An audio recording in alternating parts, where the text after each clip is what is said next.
Hello, my name is Caterina Campagna, and you're here with the Her Vision Film Festival. And on this lovely, beautiful summer August day, we have Laurie Weltz, the director of About Scout and Wrestling with Alligators, and an overall champion for women in film. So a big round of applause. And Thank you. again, yes. Thank you for joining us. Yeah, great to be here. Thank you. I'd love to get into how you began your directing journey, a bit of background on yourself, if you don't mind, please. Sure. I sort of always had wanted to be in film since I was like 5 years old, but I thought I wanted to be an actress. And then when I was in college and away actually at the O'Neill Theater Institute studying acting, I sort of decided that directing maybe would be a better fit for my personality or something.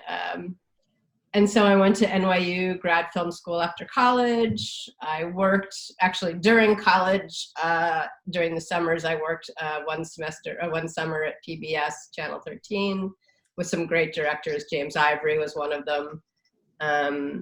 And I worked other summers on films being a PA. Then I worked after college for 1 year at a commercial production house and on a feature film, went to NYU, started working while I was still at NYU at a production company, wrote a film that eventually became Wrestling with Alligators, got into Sundance, which was the highlight of my life probably, no. And then that was it. That's awesome. Let's go through that process, if you don't mind. You wrote Wrestling with Alligators, and what inspired it? What was your journey to getting to Sundance? I think the film was partially, and I think everything I write, or not everything, but a lot of what I write deals with family, and Wrestling with Alligators dealt with something that I think I was thinking a lot about at the time, which was that you could form your own family out of friends and whatever. Family didn't just mean the family you were born into. And that's really sort of what the film was about. One of the characters was loosely based on my grandmother, who'd been an actress in the 1930s and 40s and had given that up to marry the love of her life, as the character does. And it's sort of all, the film is 3 different generations of women. One who sort of came of age in the 30s, one who came of age in like the 1950s, early 50s, and then 40s, 50s. And then the main protagonist was, it was like the film takes place in late 59. So she was a teenager then, sort of pulling the 3 of them into the 1960s and all the changes that were happening. So sort of looking at women at different eras and how that affected who they were and the decisions they made. Wow, that sounds very powerful. I can see why it got noticed by a festival like Sundance. Yeah, so I wrote a draft of the script, and then I ended up co-writing sort of the final version of it with a friend, which was a lot of fun. We went to St. Martin for a couple of weeks and wrote down there. We found lots of great places to write, so that was fun. I think that's so important. That's so key. Like, I could imagine people get an inspiration for a story and then just kind of lose themselves in, the day-to-day of life. So I think that's so key for people, what you brought up there, finding, either getting a friend or finding a nice location where you can kind of stay in that zone. Yeah, no, it definitely helped to get away just from everyday life and really just spend like 2-3 weeks intensively working on that, and a little bit of snorkeling and some other fun things in between. Yeah, keep the juices flowing, so to speak. And so then you shot the film and you sent it to Sundance, or was it for a script competition? No, we shot the film and we wrapped shooting, I think, in October, and Sundance was in January, so we got them a rough cut, right at their deadline. It wasn't really very finished when we sent it to them, but somehow we got in, which was great. So had to finish it really quickly. And then actually after Sundance still went back and did some more work on it that we hadn't completely finished, sort of some different music choices and stuff that we hadn't had time to do beforehand. But Excellent. Okay, so take me there. You got the call, you're in, you got the call, you won. What was that like? I was just really excited to find out that we were in. It was like, I was kind of walking around on air for a couple of weeks, and going to Sundance itself is, I don't want to say anything bad. It's hard. It's a hard festival. It's a lot of work. It's not, when you've got a film there, it seems like, oh, you're just partying and having fun all the time, but you're not. It's a lot of work. So, yeah, but it was great. Meeting different distributors and producers and everything. Yeah. Other festivals along the way were easier and more fun, just to be at the festival and really sort of just relax and be there to be at the festival, as opposed to like be selling and interviewing and talking to people. And yeah, but it's I can't complain. It was amazing. Yeah. No, that's awesome. But I can also see how it's a huge undertaking. Sure. Yeah.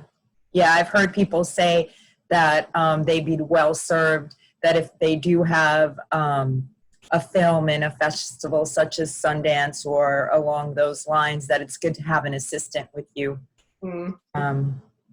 Yeah, it's worth it either to hire somebody or, see if you could get a friend. Yeah. And it's interesting. It's shot on 35 millimeter, which, today is kind of rare. Yeah.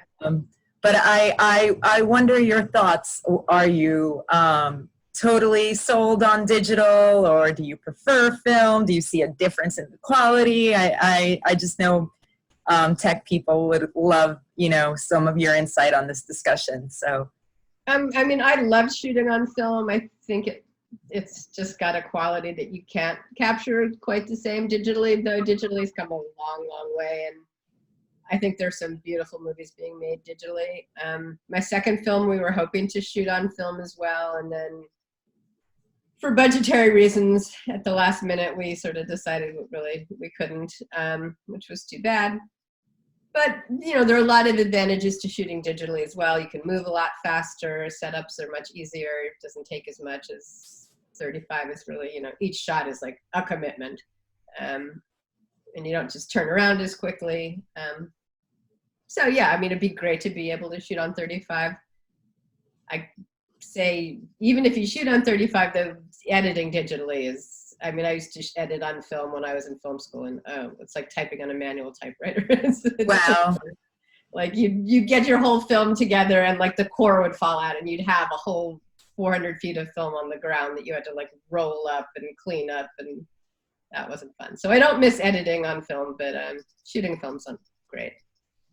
Wow. Yeah, I'm sure that analogy hit home for people. Typewriter versus a computer. Your second film that you're bringing up is about Scout. Thank you for sending me the link. I absolutely love it. Yeah, you really, a few things I want to touch on, but I just feel you have such a flair for capturing great dramatic performances. Mm-hmm. It's your secret. Casting wonderful actors. It's very easy when you get Ellen Burstyn and Danny Glover and people like that to be in your movie. But at the same time, I was also working with a young actress, Onata April, who's great. And she'd been in a film before mine called, I'm going to blow the name, What About Maisie is what it was called, which was a beautiful film. And she did an amazing performance. And I saw that film and was like, yes, I want her to play the young character in my film. And she was an amazing actress as well. And it's really all about the casting if you get the right people. And also I think because I studied acting myself for many years, I went to like all the theater schools in New York and sort of know the language and know how to talk to actors. So that helps as well. And also the lead actor of Scout is my daughter in real life. And that makes a big difference because she and I have been, she's been acting since she was 9. She's 25 now.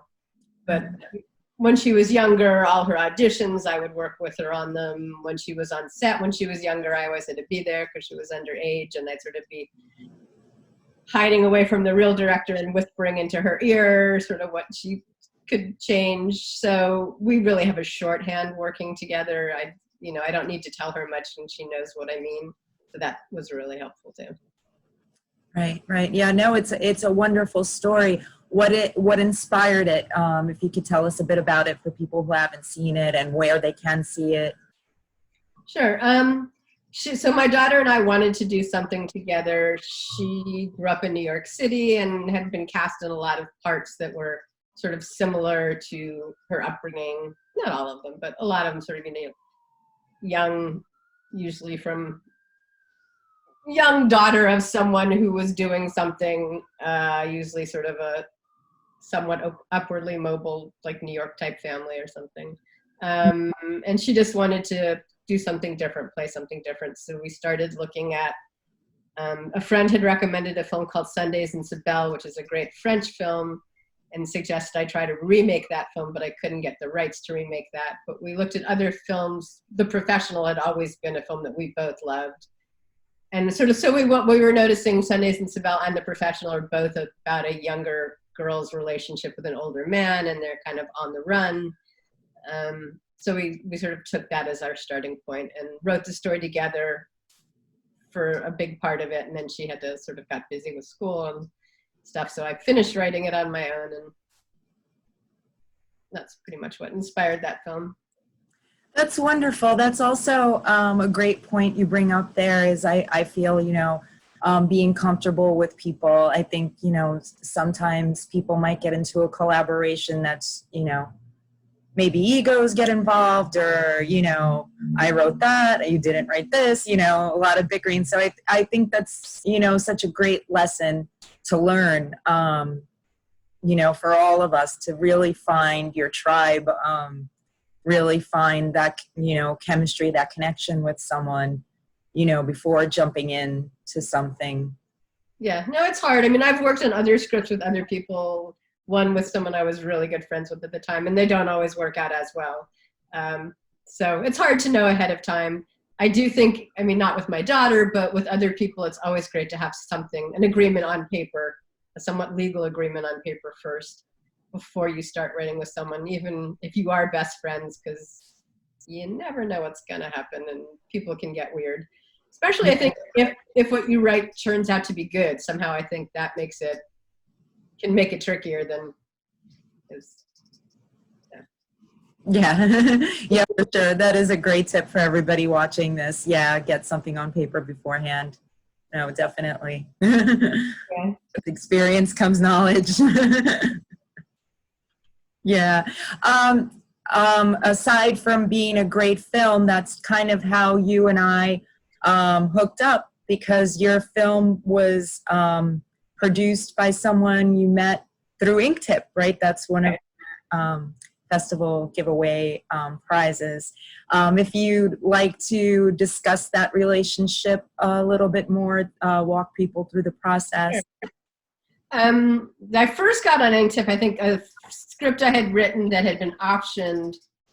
Well, no, a script that I had written that had won the grand prize at the Page Screenwriting Film Festival. And one of the prizes from that was an Inktip subscription. And the script that I had written that had won Page was optioned by a producer through Inktip. That script was found through Inktip. And that film never got made, but we got paid some money and it was nice. And then when I wrote about Scout, I put that script up on Inktip also. And for people who don't know, Inktip is basically, it's like a website where they list, from the writer's writing point of view, they list like possible people looking for scripts. We're looking for writers for hire, and from the producing point of view, they also share a list of all the scripts, or a lot of, I guess it's all the scripts that are in a certain part of their website, with producers looking for projects. So it's basically a site that puts producers and writers together, writers with finished scripts. And if you've won a an award at a writing competition, it definitely helps because that kind of moves you up.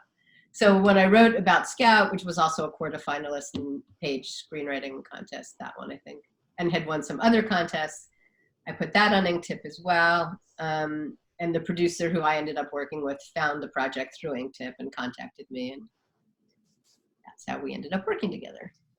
Wonderful. Yeah, no, it's you know, great that they vet their producers so they're not, you know, handing you over to somebody who's, you know, God forbid, malintentioned or anything. So yeah, so it's nice, that sense of security that they provide. Yeah, and they've been super nice. I mean, they've followed up with me. They've kept in touch with me, sort of seeing how I'm doing. When About Scout premiered in California, one of the guys came to the premiere. Awesome. Yeah, they're very nice people as well as being a good site. Yeah. Oh, excellent. Yeah. Yeah. No, I really like working with them as well. Yeah, I was very happy that they connected us for this interview. Yeah. One more thing I wanted to touch upon on About Scout. You mentioned Demi Moore. I wonder, has she seen the film? Not Demi Moore. Wasn't Demi Moore? No, she wasn't in it. The actress, no, but she's mentioned. Oh, yes. She is. I have no idea if she's seen it. She has. Yes, no, Demi Moore is a part of the film. There's a scene about her. Sorry. Yeah, because the main character is named Scout, and it's sort of a nice juxtaposition of the two main characters, one of whom is a young man from New York who's grown up in a fairly well-to-do family and is very well-read, and when he hears the name Scout, he thinks of To Kill a Mockingbird, and in fact, her Scout had been named after Demi Moore's child named Scout, so it was sort of, yes. So they do talk about how she got her name. But no, I have no idea if Demi Moore has seen the film. I doubt it. Maybe after this she will. Yeah, maybe. Yeah, I hope so. Yeah, no, it is a wonderful, very powerful, emotional, heart string tugging movie. Yeah, and it's available on Amazon. Available on Amazon, iTunes, some other. If you just Google it, About Scout, it should come up. We have a website also the website's called Scout the Movie. But yeah. Excellent. Yeah, I definitely recommend it. Thank you. I wanted to ask you also, in being a female director, I ask this of all my guests, have you encountered any backlash? And if so, how have you dealt with it or combated it? I mean, yes, there's definitely a major sexism issue in the film industry. I personally have never had like a bad experience on set or anything. I feel like people have always treated me with respect, and maybe it's because I picked the right people to work with, but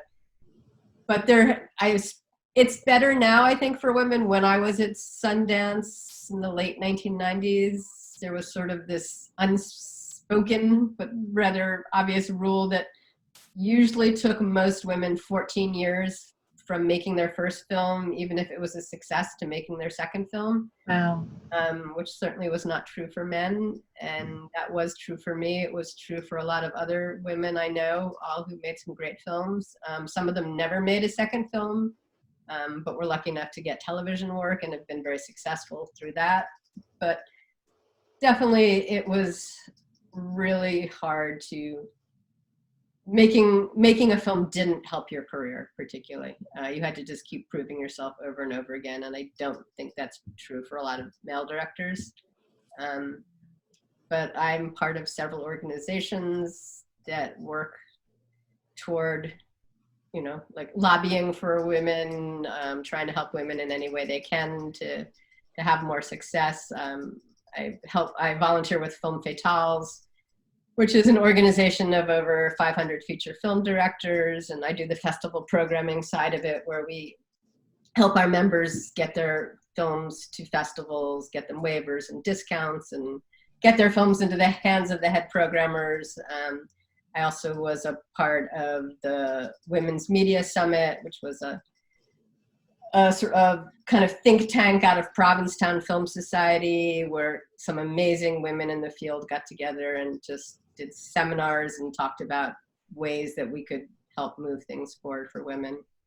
So there are some great organizations out there doing a lot of good work, but there's still a ways to go. It's still certainly not equal. Oh yeah, yeah. No, we're all certainly grateful. You know, we're standing on your shoulders.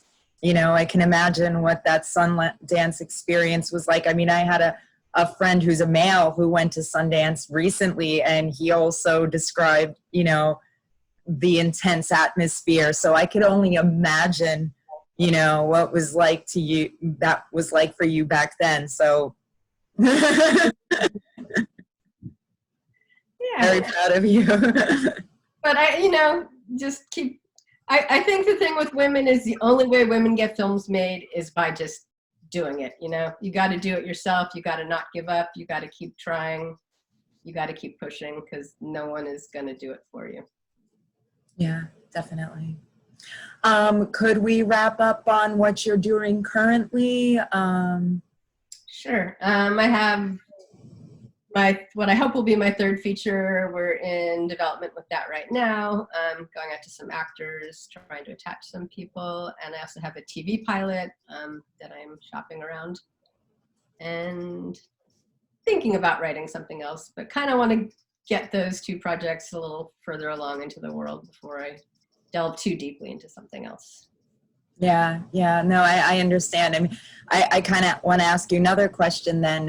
How do you balance, like, because I'm sure there's lots of women out there as well. Oh, I have a TV pilot idea, I have a screenplay idea, and I have a family. So I'm always curious.